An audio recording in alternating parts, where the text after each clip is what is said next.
Mi nombre es Padre Miguel Santos. Tengo 52 años y, durante los últimos 25, he dedicado mi vida al ministerio católico como misionero comboniano, pero lo que voy a compartir con usted hoy transformó no solo mi vida, sino la esencia misma de mi comprensión sobre Dios y la dimensión incalculable de su poder. Hace 3 años, en la densa selva amazónica brasileña, más precisamente en la región de Rondônia, cerca de la frontera con Bolivia, 5 narcotraficantes armados me apuntaron con una pistola en la sien. Me dieron exactamente 12 horas para despedirme de este mundo. Fui torturado durante 6 horas ininterrumpidas. Me rompieron 2 costillas, me cortaron la cara con un machete. Cuando la decisión de ejecutarme al amanecer ya estaba sellada, cuando el líder de esa banda criminal apoyó el dedo en el gatillo, a punto de dispararme en la cabeza, algo inimaginable sucedió.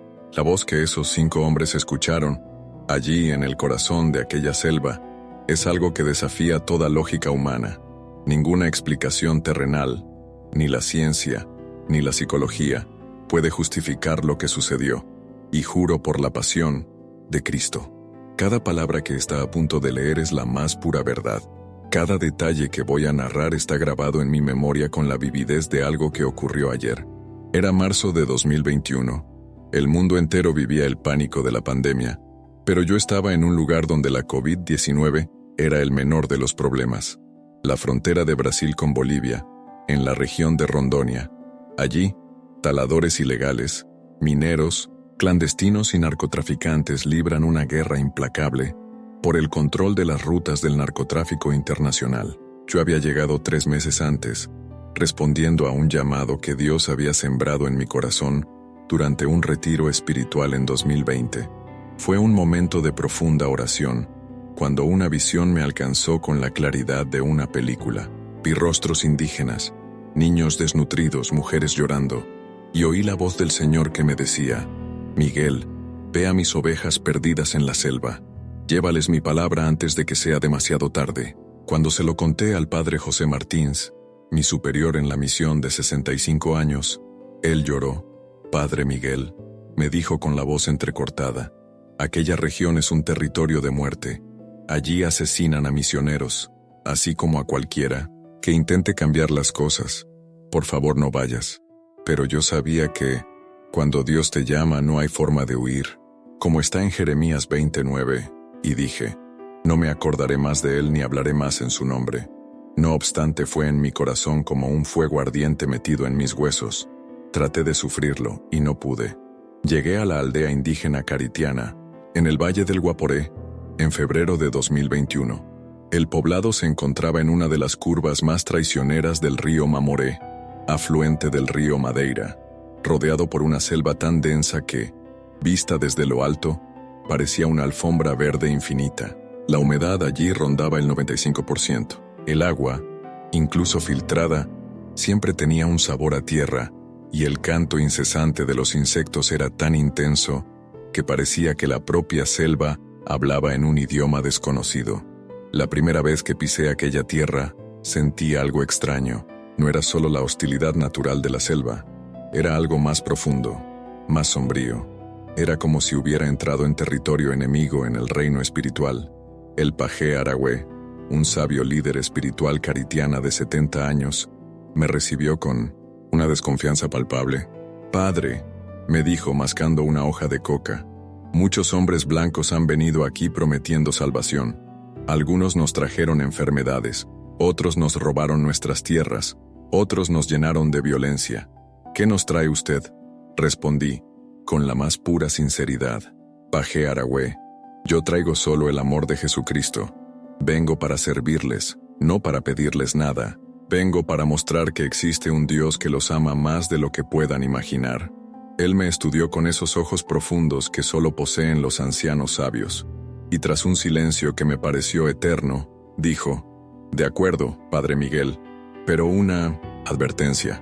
Esta tierra es traicionera. La muerte acecha día y noche. Si su Dios es tan poderoso como dice, va a necesitar toda su protección. En aquel momento, apenas sabía cuán proféticas serían aquellas palabras. Durante los 2 meses siguientes me entregué de cuerpo y alma a esa comunidad caritiana, en el corazón de la Amazonía rondoniense. Juntos levantamos una pequeña escuela para los niños, organizamos brigadas de salud esenciales, compartí técnicas de agricultura sostenible, un conocimiento que había acumulado en mis misiones combonianas en África, y cada noche, después del calor de la cena comunitaria, compartía la palabra de Dios y la fe católica alrededor de una hoguera, bajo el manto estrellado de la selva. Al principio, solo 3 o 4 rostros curiosos se acercaban a escuchar, pero, lentamente, el Espíritu Santo comenzó a tocar los corazones. La primera en entregar su corazón a Cristo fue María Caritiana, una mujer de 45 años, marcada por el dolor de haber perdido a sus 3 hijos a causa de la violencia implacable de la región. Una noche, me buscó, con los ojos hinchados de tanto llorar. «Padre Miguel», dijo ella con la voz quebrada, «hace 5 años que no consigo dormir. Cada vez que cierro los ojos veo el rostro de mis hijos pidiendo auxilio. ¿Su Jesús? ¿Él puede darme paz?» Oramos juntos por más de 2 horas. Cuando terminamos, una sonrisa radiante iluminaba su rostro, pareciendo iluminar la propia selva. «Padre», murmuró, «por primera vez en años, siento que mis hijos están a salvo. Están con Jesús». En solo 3 semanas, teníamos 15 nuevos conversos. 2 meses después, ya éramos 40. Fue entonces cuando los problemas empezaron a acechar. Verá, mi hermano, en esas vastas y olvidadas regiones de la Amazonía, los grupos armados no toleran la esperanza. No admiten que la gente piense diferente, que crea en algo más grande que el miedo que intentan imponer. Para ellos, un indígena con fe es un indígena rebelde, uno que ora no se deja intimidar, y eso es un peligro mortal para sus negocios ilícitos de narcotráfico y minería ilegal. Era un martes, 17 de marzo de 2021, en plena pandemia, cuando el mundo parecía desmoronarse, cuando llegaron las primeras amenazas. Alguien pintó en la pared de la escuela que habíamos levantado un mensaje gélido: «Padre tiene 48 horas para desaparecer o morirá como los demás». Esa mañana, el chamán Aragüe vino a verme, con el rostro más serio que jamás le había visto. «Padre Miguel», susurró, «son los Lobos Rojos, la facción de narcotraficantes más sanguinaria de toda la frontera Brasil-Bolivia. Han matado a 4 líderes comunitarios en los últimos 6 meses. Usted necesita irse ahora mismo». Pero no podía irme, no después de haber sido testigo de la transformación divina en esa comunidad. No cuando habíamos planeado la primera gran celebración de la Eucaristía, con los nuevos hermanos en la fe para el domingo siguiente. No después de haber prometido a esas familias que Jesús jamás las abandonaría. Esa noche, mientras oraba en mi hamaca, abrí la Biblia al azar. Mis ojos se posaron en Josué 1:9. «Mira que te mando que te esfuerces y seas valiente. No temas ni desmayes, porque Jehová tu Dios estará contigo donde quiera que vayas». Sentí que Dios me hablaba directamente al corazón. Cerré la Biblia y declaré en voz alta: «Señor, aquí permanezco hasta que tú me saques de aquí». El viernes, 20 de marzo, llegué a una dura conclusión. No podía seguir poniendo a la comunidad en riesgo. Les avisé que caminaría hasta Guajará-Mirim, la ciudad más cercana en la frontera, para buscar ayuda de las autoridades. Serían 8 horas de caminata por senderos traicioneros de la selva, pero necesitaba intentarlo. Me levanté a las 4 de la madrugada, antes de que cualquier rayo de sol osara romper la oscuridad. La selva, aún adormecida, orquestaba una sinfonía de grillos y ranas. María Caritiana había preparado una mochila con plátanos cocidos, panela y un trozo de pescado salado para la travesía. Al despedirme, me abrazó fuerte y me susurró al oído: «Padre Miguel, tuve un sueño esta noche. Vi ángeles caminando con usted por la selva. No tenga miedo». Empecé la caminata tan pronto como el sol asomó, pintando el horizonte con tonos de esperanza y peligro. La Amazonía al amanecer es de una belleza indescriptible, pero igualmente aterradora. Los primeros rayos se filtraban entre las copas de los árboles, formando columnas doradas que parecían tocar el cielo. Pero, al mismo tiempo, rugidos distantes resonaban. Ramas se rompían bajo pasos invisibles, sonidos que la mente apenas podía identificar. Llevaba ya unas 3 horas caminando cuando una extraña sensación me invadió. Algo andaba mal. La senda, que conocía tan bien, parecía diferente. Los árboles, la vegetación, entre piedras y árboles, el paisaje se repetía, pero extrañamente, distinto. Entonces la terrible verdad me golpeó. Estaba perdido. Intenté volver por el mismo camino, pero, después de una hora andando en círculos, la certeza me aplastó. Estaba completamente a la deriva en la inmensidad de la selva amazónica, una vastedad de más de 50,000 kilómetros. Mi celular, por supuesto, sin señal. El GPS marcaba error. Y, para colmo, la noche comenzaba a caer, engullendo la poca luz que quedaba. Si alguna vez has estado solo en la selva de noche, sabes que es una experiencia que se graba en el alma. La oscuridad allí no es como un hermano. Es una oscuridad que pulsa, que se mueve, que parece observarte. Oyes cosas que la razón no explica. Llantos de niños donde no hay ningún niño. Voces femeninas llamando tu nombre. Pasos que te siguen, pero, al voltearte, el vacío. Nadie. Busqué refugio bajo un jatobá colosal. Saqué mi linterna, mi Biblia, y empecé a orar. Señor, dije, si me trajiste hasta aquí sabes cómo sacarme. Confío en ti. Pero alrededor de las 2 de la madrugada, entre el sueño y la vigilia, oí voces humanas acercándose. En un primer instante un alivio inmenso me invadió. Gracias a Dios, pensé. Alguien me encontró. Sin embargo, a medida que las voces se acercaban, un frío helado recorrió mis venas. Él debe estar por aquí. Este hijo de Pu no puede haber ido lejos. Cuando lo agarremos vamos a hacerlo sufrir antes de matarlo. El jefe mandó torturarlo primero para que aprenda a no meterse donde no lo llaman. Eran 5 voces distintas, 5 hombres armados cazándome en la selva. Los lobos rojos me habían encontrado. Apagué la linterna intentando silenciar cada fibra de mi ser, pero la selva traiciona. El menor movimiento hace crujir las hojas secas. Cada respiración suena como un rugido en el silencio mortal de la madrugada. De repente, un haz de luz me dio de lleno en la cara. «Aquí está el hijo de Pu», gritó uno de ellos. Antes de que pudiera siquiera reaccionar, sentí el impacto seco de la culata de un rifle en mi cabeza. Vi estrellas. El gusto metálico de la sangre invadió mi boca y me desplomé. «Levanta, padre de mierda», rugió una voz. «Su diversión está solo empezando». Fui levantado a patadas, y mis manos fueron atadas con una cuerda tan apretada que la circulación se cortó al instante. Uno de ellos, un sujeto joven con los brazos cubiertos de tatuajes, me puso una pistola en la frente y gruñó. «¿Sabe quiénes somos nosotros? Somos los que matamos al padre González el año pasado, los que quemamos viva a la profesora que vino de Bogotá, y ahora es su turno». Fui arrastrado por horas que más parecieron una eternidad, cada vez más hacia el interior de la selva. Llegamos a un campamento, tiendas de camuflaje, plantas de cocaína siendo procesadas en tambores gigantes, armas por todas partes.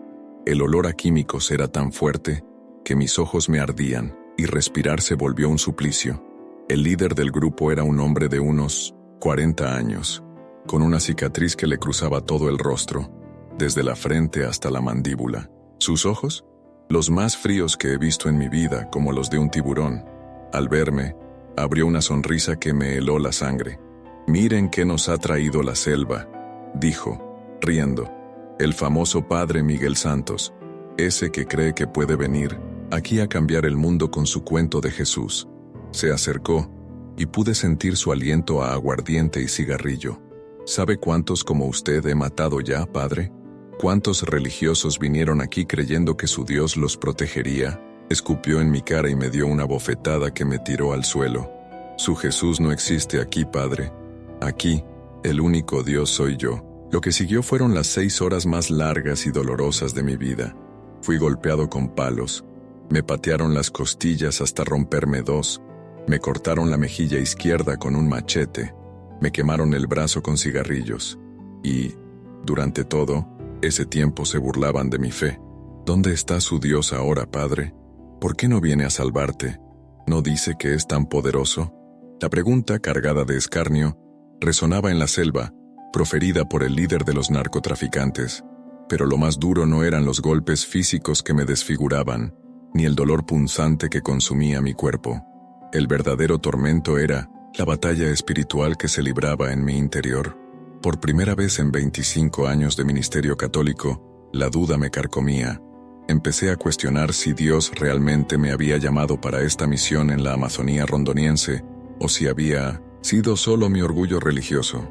¿Tendría razón el padre José Martins, mi superior? ¿Habría sido una locura venir a este lugar maldito, en la frontera de Brasil con Bolivia, donde la deforestación, la minería ilegal y el tráfico internacional ciegan vidas y esperanzas? A las 8 de la mañana, cuando ya no me quedaban fuerzas ni siquiera para gemir, el líder se acercó, la pistola en su mano. «Bueno, padre», dijo, con una sonrisa cruel, «la diversión se acabó. Le voy a dar una última oportunidad.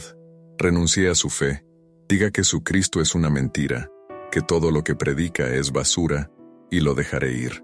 Permanecí en silencio por un momento. Cada fibra de mi cuerpo dolía.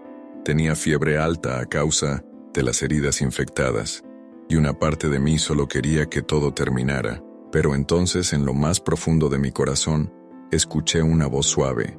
«Miguel», susurraba, «¿me amas? ¿Me amas más que a tu propia vida?».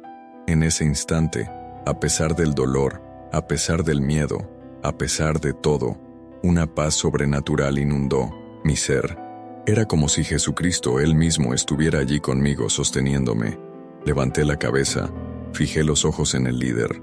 Con una voz que no parecía la mía, sino que brotaba de una fuerza mayor, declaré: «Jesucristo es el Señor de mi vida, es el Señor de esta selva, y es su Señor también, aunque usted no lo sepa». Su rostro se contorsionó de odio puro. Apoyó la pistola en mi sien y gritó: «Perfecto. Entonces muera con su Jesús». Eran exactamente las 9:17 de la mañana del 21 de marzo de 2021.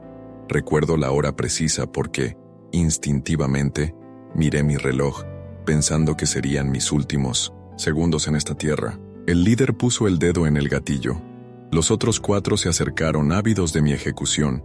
Un silencio sepulcral engulló la selva. Hasta los pájaros, que antes cantaban, enmudecieron. Y entonces, hermano mío, lo que sucedió en ese instante desafía la lógica, pero juro por todo lo que es sagrado que es la más pura verdad. De repente, una luz suave, pero de una intensidad jamás vista, irrumpió en el campamento. No era la luz del sol ni de la luna.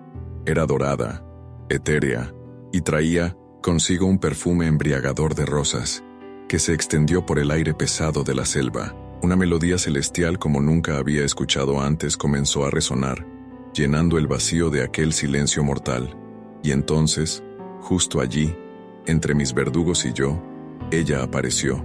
Flotando, majestuosa, estaba la Virgen de Guadalupe. Su manto salpicado de estrellas parecía capturar la propia Vía Láctea.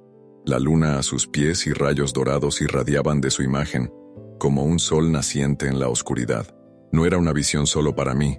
Ellos, los narcotraficantes, la vieron. Todos ellos la vieron y la escucharon. Su voz, suave como un arrullo materno, pero con una autoridad que acalló el odio, resonó. ¿No estoy yo aquí, que soy tu madre? Soy la madre de todos los que viven en esta tierra, y vengo a proteger a mis hijos. La violencia en sus ojos dio paso al asombro. En un abrir y cerrar de ojos, los rostros de los criminales, antes dominados por el odio, se transformaron. Algunos, instintivamente se arrodillaron en el suelo lodoso, las armas cayendo de sus manos. Otros, invadidos por una mezcla de reverencia y pavor, huyeron hacia la selva desapareciendo en la penumbra. El líder, que sostenía la pistola en mi sien, quedó paralizado, sus ojos fijos en la madrecita, la imagen de la Virgen morena que él quizás conocía desde la infancia, de las oraciones de su madre. La pistola se le resbaló de los dedos cayendo con un golpe sordo. En aquel momento, la selva pareció respirar de nuevo. Los pájaros volvieron a cantar, y las flores silvestres, que antes parecían marchitas, florecieron con un vigor renovado. La luz disminuyó, la melodía se desvaneció en el aire, y la Virgen de Guadalupe se esfumó, dejando tras de sí solo el perfume de rosas y una paz profunda. Pero una prueba física de aquel milagro permaneció. Mi hábito comboniano, o quizás la estola que usaba, estaba impregnado con la imagen de la Virgen, clara y vívida, como la tilma de Juan Diego, una marca para que las comunidades indígenas de Rondonia jamás dudaran. 5 de aquellas familias perdonaron al líder, familias que habían perdido seres queridos por la violencia que él orquestaba, pero cuando vieron el cambio genuino en su corazón, la verdadera conversión, el perdón floreció. Doña Patricia, viuda de don Roberto, un líder comunitario al que él había asesinado 2 años antes, me dijo algo que jamás olvidaré. Padre Miguel, si la Virgen de Guadalupe pudo cambiar el corazón de este muchacho, entonces nadie está perdido para siempre. Ella vino a salvarnos como salvó a nuestros antepasados, la madre de los pobres y desamparados. Javier, el segundo en convertirse, también regresó a la comunidad, pero trajo consigo algo aún más impactante: información sobre más de 20 secuestros que su banda había cometido en los últimos 2 años. Padre, me dijo, yo sé dónde están enterradas las víctimas. Sus familias merecen saber qué les pasó a sus seres queridos. Merecen poder sepultarlos con dignidad.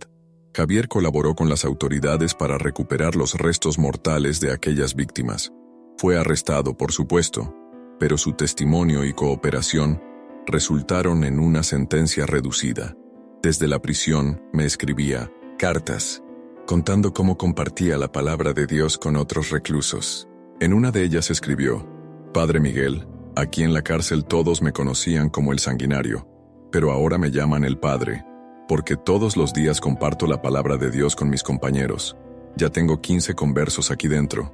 Miguel, el tercero en rendirse a aquella luz divina, decidió permanecer en la selva, pero no para el crimen. Se convirtió en un guardián, una sombra protectora para las comunidades indígenas, defendiéndolas de otros grupos armados. Padre, me dijo, con una voz que antes profería amenazas, conozco cada movimiento de todas las facciones de esta región. Usaré ese conocimiento para velar por los inocentes, jamás para dañarlos. Así, Miguel se transformó en el guardián invisible de 8 comunidades indígenas. Siempre que el peligro se acercaba, surgía como un presagio, alertando a las personas y ayudándolas a encontrar refugio. Las autoridades nunca lograron capturarlo. Se mueve por la selva como un fantasma, pero toda la región sabe que está allí, cuidando de todos. En cuanto al líder de la facción, aquel con la cicatriz distintiva en el rostro, él nunca se convirtió formalmente. Sin embargo, su vida cambió radicalmente después de presenciar la aparición de la Virgen de Guadalupe aquel día. Me enteré, por fuentes independientes, que disolvió su pandilla, abandonó el tráfico y se fue a vivir a una pequeña aldea en Ecuador, donde nadie lo conocía. No sé si algún día entregará su corazón a Cristo, pero la aparición de la Virgen en la selva sembró algo profundo en su ser, algo que alteró su esencia para siempre. Pero el milagro de la Virgen no terminó con la transformación de aquellos hombres. Lo que la Madre de Dios hizo ese día en la Amazonía brasileña desató un avivamiento espiritual como jamás había visto en mis 25 años de ministerio. La noticia de cómo la Virgen Morena había intercedido para salvarme, y el testimonio de mi estola sacerdotal que, misteriosamente llevaba la imagen de la Virgen de Guadalupe, se extendió como la pólvora por toda la región. Aldeas indígenas a días de camino de la comunidad caritiana enviaban delegaciones para escuchar el testimonio de primera mano. En las 6 semanas siguientes, más de 300 personas de 8 aldeas diferentes profesaron su fe en Cristo. Y no fue solo eso. Personas que se habían involucrado en brujería, hechicería y rituales sombríos llegaban a la comunidad trayendo sus ídolos, amuletos y objetos de ocultismo para quemarlos públicamente. Recuerdo en particular el caso de María Caritiana, una chamana de 70 años, considerada la curandera más poderosa de todo el Valle del Guaporé. Llegó una tarde con una maleta repleta de huesos humanos, cráneos de animales, hierbas enigmáticas y todo tipo de objetos que usaba en sus rituales. Padre Miguel, me dijo, con la voz embargada por la emoción, durante 40 años serví a los espíritus de la selva Pero el día en que usted estuvo secuestrado, todos mis espíritus huyeron. Sentí como si una luz tan poderosa hubiera invadido la selva, que toda la oscuridad tuvo que retroceder. María prendió fuego a todos sus objetos de brujería en una hoguera inmensa mientras toda la comunidad oraba. El humo de aquella hoguera podía verse a kilómetros de distancia, como una señal para todo el reino de las tinieblas de que la Virgen de Guadalupe había elegido aquella selva para proteger a sus hijos. Ahora entiendo, me dijo María, mientras las llamas consumían sus instrumentos de hechicería, por qué aquella aparición en la selva tenía tanto poder. Era la Virgen Morena, la madre de los pobres, la madre del creador de todo lo existente. El paje Aragüe, quien inicialmente me recibió con desconfianza, se transformó en uno de los evangelistas más poderosos que he conocido. A sus 70 años, comenzó a viajar de aldea en aldea, narrando cómo había sido testigo del poder sobrenatural de la Virgen. Durante toda mi vida, repetía en sus predicaciones, creí que los espíritus de la selva eran los más fuertes, pero cuando vi cómo la Madre de Dios hizo huir a 5 hombres armados solo con su presencia y su mensaje de amor, entendí que hay un poder mucho mayor que todo lo que yo conocía. El domingo 11 de abril de 2021, exactamente 3 semanas después de mi secuestro, celebramos una misa campal histórica. Ese día, 127 personas, con el corazón transformado por la aparición de la Virgen, profesaron públicamente su fe en Jesucristo y fueron acogidas en la iglesia, recibiendo los primeros sacramentos. Fue una de las celebraciones más emocionantes que he presenciado en toda mi vida de misionero. Entre los casi 300 nuevos conversos, muchos provenientes de 8 aldeas diferentes, estaba Andrés, el joven que había sido sicario. En aquel momento de fe y entrega, alzó los brazos al cielo. Su voz resonó por toda la aldea, un potente grito que se escuchaba. Esa era la Virgen Morena, la madre de los pobres. Ella vino a salvarnos así como salvó a nuestros antepasados. Una ola de emoción se apoderó de todos. El aire se llenó de lágrimas de alegría, de aleluyas y de himnos de gratitud. Era como si el propio cielo hubiera descendido a la tierra. Pero la transformación más profunda, la más impactante de todas, fue la de la propia región de Rondonia. En los 6 meses siguientes, los índices de violencia en Rondonia se desplomaron un 70%. Las autoridades locales no lograban explicar el fenómeno. Sociólogos publicaban artículos buscando comprender lo inexplicable. Pero nosotros sabíamos exactamente lo que había sucedido. La Virgen de Guadalupe había elegido aquel bosque para proteger a sus hijos. Los cultivos de coca, antes omnipresentes, comenzaron a ser abandonados voluntariamente por los propios campesinos que encontraban la fe. Familias enteras, antes rehenes del narcotráfico, empezaron a cultivar plátano, yuca, cacao, productos legales que podían vender con la cabeza en alto, con dignidad.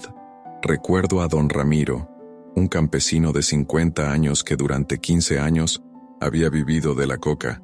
Me buscó con los ojos llorosos, la voz quebrada. Padre Miguel, quiero cambiar mi vida, pero no sé cómo sustentar a mi familia sin la coca. Juntos organizamos cooperativas de agricultura legal. Conseguimos semillas certificadas. Conectamos con compradores directos en las grandes ciudades.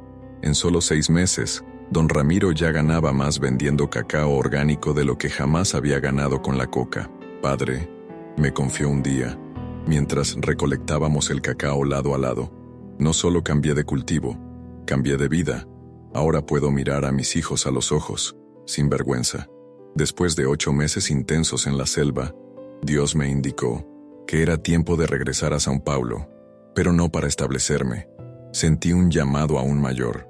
Debía llevar esta historia al mundo, testificar de su poder también en las grandes ciudades, haciendo eco de la misericordia de la Virgen de Guadalupe, que nos protegió. Cuando llegué a la casa provincial comboniana en São Paulo, la comunidad apenas podía creer en la transformación que veían en mí.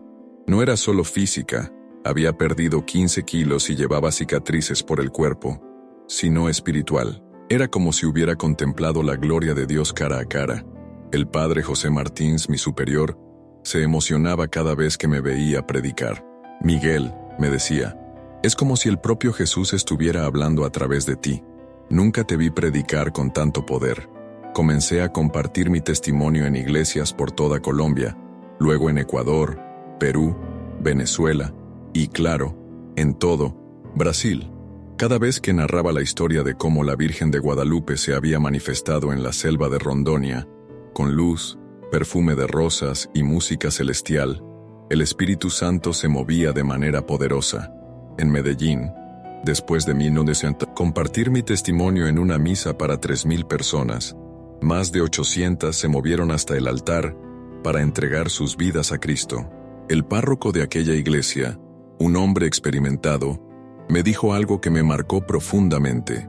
Padre Miguel, en 25 años de ministerio, nunca he visto una respuesta tan masiva a un testimonio. En Quito, Ecuador, un joven, exmiembro de una pandilla, se acercó a mí después de la celebración llorando desconsoladamente. Padre Miguel, dijo, cuando usted contó cómo la Virgen de Guadalupe, la madre de los desamparados, hizo que aquellos criminales se arrodillaran o huyeran, sentí que ella me estaba hablando a mí también. Sé que si ella pudo cambiar a aquellos sicarios, también puede cambiarme a mí. Aquel joven se llamaba Steven. Hoy, 4 años después, es coordinador de pastoral juvenil en una comunidad de base en Quito, que él mismo ayudó a fundar. Ya ha rescatado a más de 200 jóvenes de las calles, de las pandillas y de las drogas. En Sao Paulo, Brasil, una mujer que había intentado suicidarse 3 veces, se levantó en medio de mi predicación y gritó, entre lágrimas, el mensaje que la Virgen de Guadalupe trajo en la selva, lo acabo de sentir ahora mismo. Ella me está diciendo que todavía tiene planes para mi vida. Esa mujer era psicóloga. Había perdido a su esposo en un accidente, sumergiéndose en una depresión tan profunda que la hizo perder el trabajo, la casa, todo. Pero aquella noche, al escuchar mi testimonio, Dios la restauró por completo. Hoy, una clínica de rehabilitación para personas con pensamientos suicidas y más de 500 vidas salvadas. Aunque no haya espacio para llamados a la acción, quiero que sepa, el mismo Dios que, por medio de su madre, me salvó en aquella selva, desea salvarle a usted hoy. Sin embargo, de todos los testimonios que he presenciado en estos 4 años, uno me conmueve de una manera particular. Me muestra que los milagros divinos siguen siendo tan poderosos como antes. Hace 6 meses, estaba en Lima, Perú, predicando en una parroquia, cuando una mujer de unos 35 años corrió hacia el altar. «Padre, padre», gritaba, «tengo que contarle algo increíble». Rosa, como se llamaba la mujer, me narró que 3 días antes había sido secuestrada por una banda de extorsionadores. Pedían 50,000 de rescate. La habían encerrado en un sótano oscuro, dándole 48 horas para conseguir el dinero. «Padre Miguel», dijo ella, con los ojos brillando con una luz nueva. Cuando se agotaron las 48 horas y supe que me matarían, empecé a rezar. Me acordé de su testimonio que escuché en YouTube. Le pedí a Dios que si la Virgen le había aparecido visiblemente en la selva para salvarlo, que también hablara para salvarme a mí.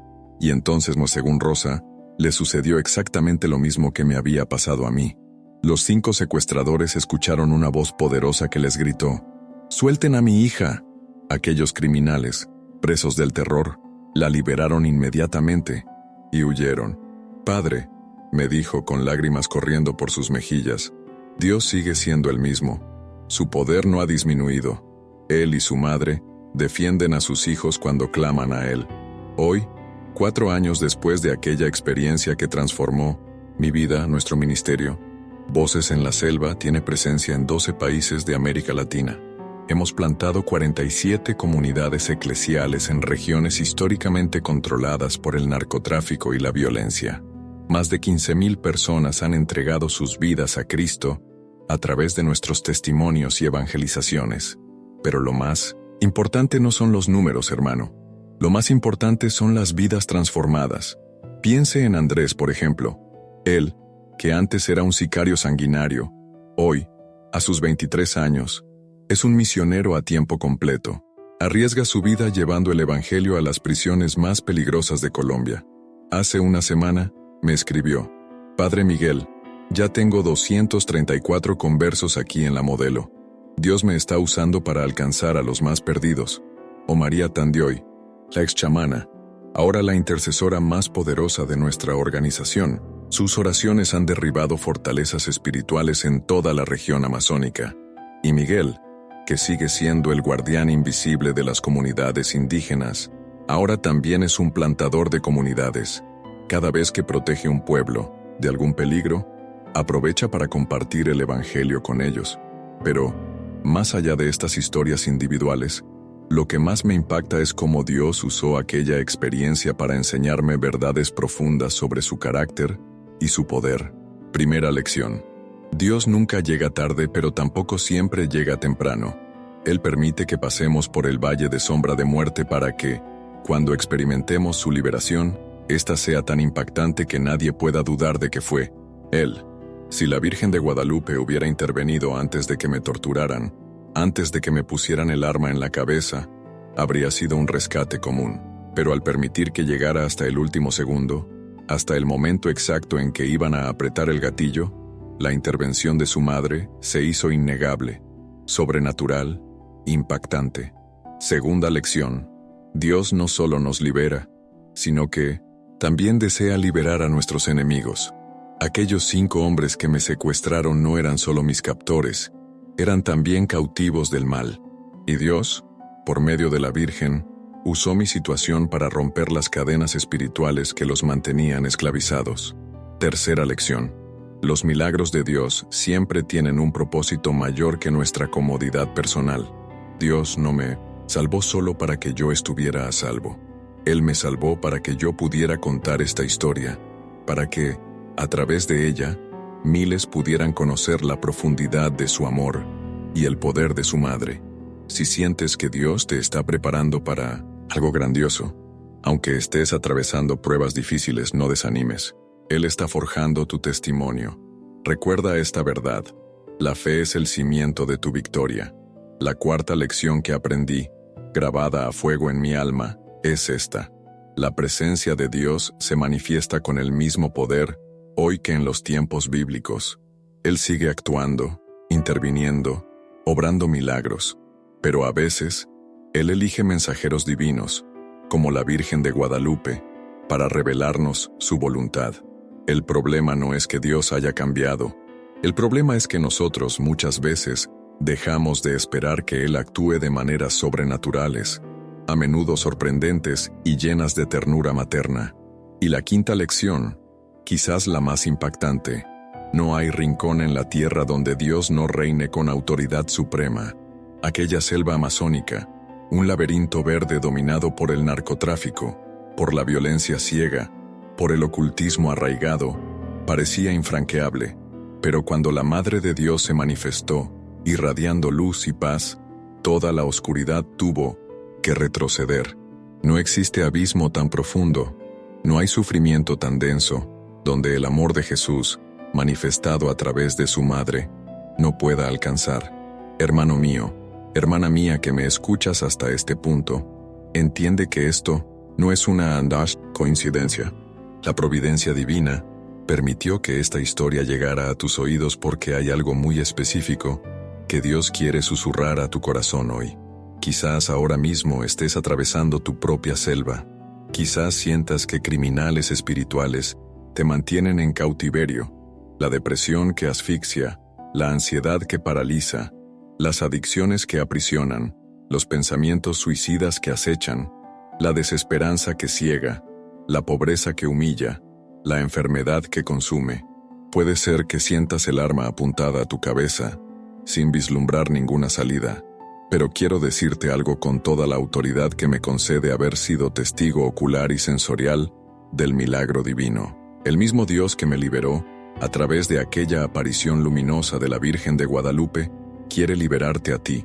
El mismo Jesús que, por la intervención de su Madre Santísima, hizo huir a 5 narcotraficantes armados, sí puede hacer huir a todos los demonios que te atormentan. El mismo poder que rompió las cadenas de mis captores puede romper las cadenas que te atan. Pero hay un paso esencial.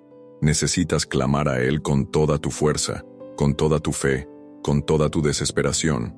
Necesitas gritar como yo grité en aquella selva profunda. Dios mío, si realmente existes, si realmente tienes poder, sálvame ahora. Y cuando clames así, con un corazón sincero, con una fe genuina, Él responderá, quizás no con una luz dorada, un perfume de rosas o la aparición visible de su Madre Santísima, pero Él responderá de una forma perfecta para tu situación, exactamente como lo necesitas. Quizás necesites liberación de una adicción que te destruye, quizás sanación para una enfermedad que los médicos ya consideran incurable, o quizás que Dios restaure un matrimonio al borde del divorcio. Puede ser un milagro financiero para salvar tu casa. Sea cual sea tu necesidad, el Dios que me salvó en la selva amazónica, manifestándose a través de la Virgen Morena, es el mismo ayer, hoy y por todos los siglos. Su brazo no se ha acortado, su oído no se ha endurecido, pero quiero hablar ahora contigo que quizás nunca hayas entregado tu vida a Cristo. Si después de escuchar este testimonio, aún te queda alguna duda de que Jesús es real, de que Él tiene el poder de salvarte, de que Él te ama profundamente, entonces yo sinceramente no sé qué otra evidencia necesitarías. El mismo Jesús, que murió en la cruz por tus pecados, que resucitó al tercer día, y que por la aparición de su Madre Santísima, intervino en aquella selva para salvarme, está tocando tu corazón ahora mismo. Siéntelo. Escucha su voz susurrando. Ven a mí, hijo mío. Ven tal como estás. No importa lo que hayas hecho en el pasado, cuán lejos te hayas alejado de Dios, o cuántos pecados creas haber cometido. El perdón de Jesús es más grande que cualquier pecado. Si Andrés, uno de los narcotraficantes, que cargaba el peso de tantas vidas, pudo ser perdonado y transformado por la presencia de la Virgen, tú también puedes serlo. Si un alma, como la de María, que quizás se perdió en caminos sombríos, por décadas, pudo ser liberada y restaurada, tú también puedes serlo. ¿Estás listo para tomar la decisión más importante de tu vida? ¿Listo para escapar de esta selva espiritual donde te encuentras y entrar en la libertad que solo Cristo puede ofrecer? La puerta está abierta, la Madre te espera, y el Hijo te llama a la vida plena. Con la voz embargada por la emoción, recuerdo la oración que, muchas veces, guié en las aldeas ribereñas, un clamor del corazón que resuena la verdad más profunda. Jesús, reconozco que soy pecador y que necesito de tu perdón. Creo que moriste en la cruz por mis pecados, y que resucitaste para darme la vida eterna. Te pido que entres en mi corazón, que seas el Señor de mi vida, que me transformes completamente. Renuncio a mi vida pasada y acepto la nueva vida que me ofreces. Gracias por amarme, por salvarme, por el milagro que harás en mi vida. En el nombre de Jesús, amén. Es una entrega total, un renacimiento. Para quien se entregó a esa verdad, con sinceridad, siento una profunda alegría. Es un nuevo amanecer, un verdadero renacimiento espiritual. Es como escapar de esa selva del alma, un cautiverio que aprisionaba el espíritu. Los cielos, lo sé, celebran cada alma que se vuelve hacia la luz divina, pero esta nueva vida en Cristo es solo el inicio de una jornada. Es preciso crecer, fortalecerse en la fe y encontrar el amparo en la comunidad de hermanos que caminan juntos. La vida espiritual clama por alimento constante, testimonios reales, como la aparición de la Virgen Morena aquella madrugada en la selva, y profundas reflexiones sobre la palabra divina, son pilares para la fe. Hay una vasta fuente de contenido que puede fortalecer el espíritu, nutriéndolo semanalmente, y la misión se alegra de ser parte de ese crecimiento.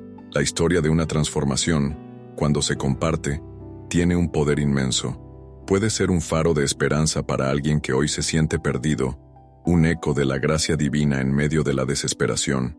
El simple acto de compartir un testimonio, como este, puede ser el instrumento del que Dios y la Virgen se valen para tocar y salvar una vida, alcanzando a familiares y amigos, esparciendo la luz de la fe. La comunión entre los fieles, el intercambio de experiencias y el compartir de oraciones son el corazón de la Iglesia. Es conmovedor percibir cómo el mensaje de la Virgen de Guadalupe alcanza los más diversos rincones, o cómo una historia de fe puede inspirar la decisión de seguir a Cristo. La intercesión por situaciones específicas llevada al altar por hermanos fortalece a todos. La alegría contagiosa de un «Gloria a Dios» entre los creyentes, o el testimonio vibrante de una nueva criatura después de un renacimiento espiritual, son señales de gracia. Para quien anhela una intervención divina, la fe en Jesús es el refugio, y la claridad sobre la necesidad permite una oración más profunda.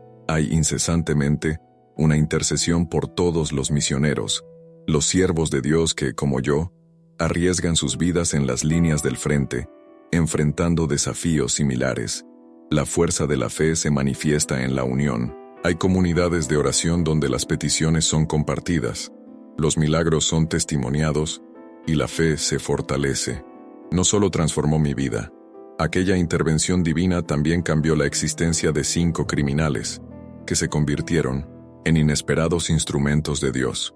Más que eso, no solo revolucionó una comunidad indígena, sino que desencadenó un verdadero avivamiento, una ola de fe que se extendió por 12 naciones.